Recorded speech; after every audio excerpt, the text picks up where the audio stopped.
de Jeanne Bourrin, Les amours blessés. Une ouvrage consacré à Ronsard, qui était un chaud lapin, peut-on dire. C'est-à-dire un homme qui avait beaucoup de besoins sexuels, et pour qui l'amour était avant tout sexuel. Et là, dans cet ouvrage, qui est une pseudo-autobiographie de la bien-aimée de Ronsard, Cassandre,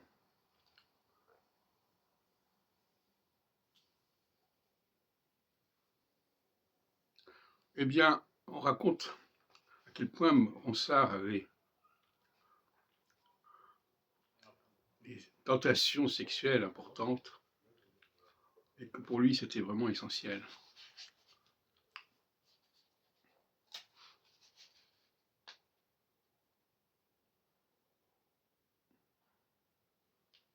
Donc en lisant cet ouvrage, qui est bien conçu,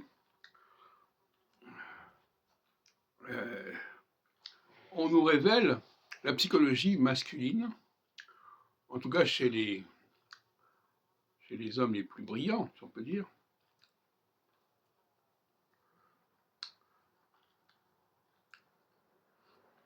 Et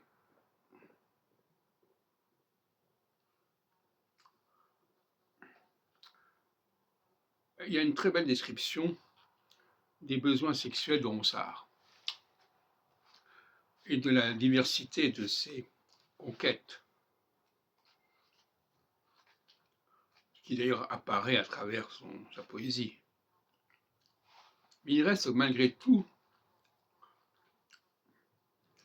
figé sur cette Cassandre, cet amour de jeunesse qui va l'accompagner tout au long de sa vie.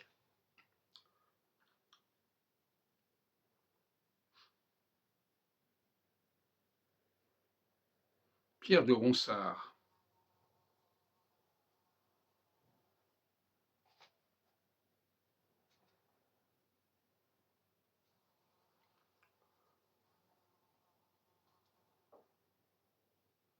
Donc finalement, il a beaucoup trompé Cassandre,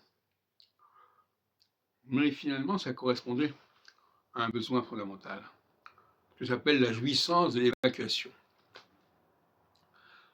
Chez la femme, la jouissance de l'évacuation, c'est de parler, de raconter ce qu'elle a appris, de déverser ses connaissances, son savoir, ses commérages. Chez Ronsard, chez l'homme en général, il s'agit plutôt de déverser ce qu'il a à l'intérieur de lui-même physiquement. Le sperme, aussi le fait de se moucher, d'éternuer par exemple, peut être aussi une solution.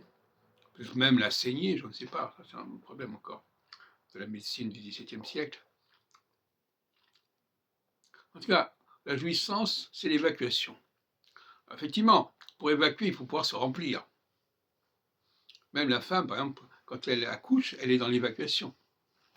Il faut se remplir, mais en vue d'évacuer, subconsciemment.